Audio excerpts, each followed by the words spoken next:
एक गांव था। उस गांव में श्याम नाम का एक किसान रहता था। उस किसान के पास एक ही बैल था। उस बैल का नाम नंदी था। नंदी एक शानदार बैल था। वह अपने दिन खेतों में मेहनत करते हुए बिताता। श्याम को भी नंदी के काम पर गर्व था।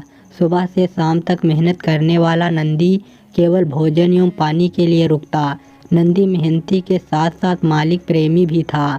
श्याम को भी नंदी पर पूरा भरोसा था। दोनों मिलकर खेती करते और अच्छी फसल उगाते।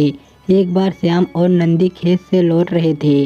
रास्ते में नंदी ने एक घायल बंदर को देखा और उसकी तरफ जाने लगा। श्याम भी नंदी के पीछे जाने लगा। नंदी जाकर बंदर के पास रुक गया और उसे पैरों से हिलाने लगा। बंदर घायल था, परंतु उसने आंखें खोली। तब श्याम ने उसे पानी पिलाया, फिर उसे उठाकर नंदी की पीठ पर लेटा दिया। नंदी और श्याम बंदर को ले आए और उसकी खूब सेवा की। देखते ही देखते कुछ दिनों में बंदर ठीक हो गया। बंदर जब ठीक हो गया तब वह बहुत करतब दिखलाता और सबको हंसाता। श्याम ने बंदर का नाम हंसी रख दिया। जब नंदी खेत जाता तब बंदर भी नंदी की पीठ पर सवार होकर खेत जाता। उनकी दोस्ती भी गहरी होती जा रही थी। जब श्याम इशारा करता, हंसी नंदी के खाने के लिए घास भर देता। हंसी भी किसान की मदद करने लगा। कभी बाल्टी में पानी भर देता तो खेत में भी पटवन में सहायता करता। खुद भी फल खाता और किसान के लिए भी फल और सब्जियां तोड़कर जमा करता। यहाँ तक कि बाजार में बेचने के लिए टोकरियां भी भरता।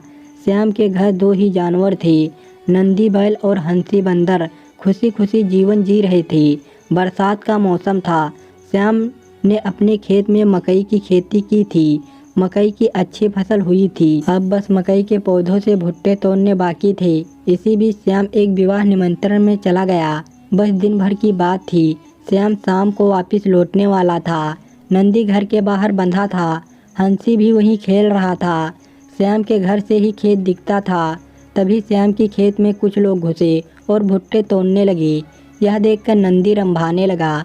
अपनी सूझबूझ का परिचय देते हुए हंसी ने नंदी के गले से रस्सी खोल दी और उसकी पीठ पे चढ़कर बैठ गया।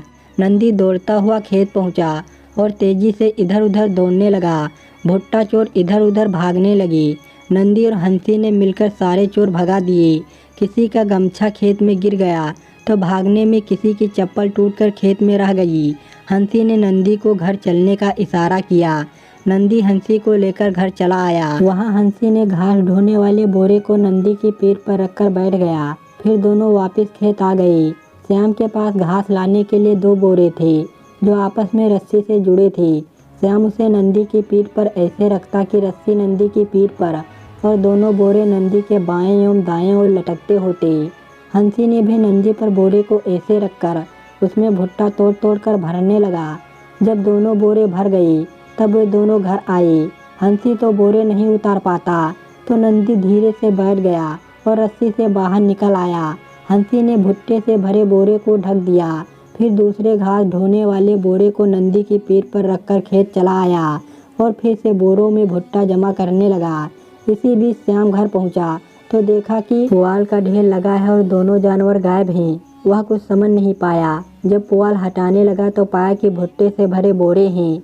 वह आश्चर्यचकित रह गया। खेत की ओर देखा तो दोनों जानवर खेत में थे और बंदर भुट्टे तोड़ रहा था। श्याम दौड़ता हुआ खेत पहुंचा तो देखा खेत में दूसरों लोगों की चप्पल और तौलिए गिरे हुए हैं। वह समझ गया खेत पर चोर आए थे और उसके जानवरों ने उसकी खेती बचा ली। वह जैसे ही नंदी और हंसी के पास पहुंचा तो नंदी रंभाने लगा। हंसी भी उसकी ओर दौड़ा। किसान श्याम अपने जानवरों को गले से लगाकर रोने लगा। फिर उन्हें प्यार से पुचकारने लगा। कहानी अच्छी लगी हो दोस्तों तो लाइक और सब्सक्राइब करिए। धन्यवाद दोस्तों।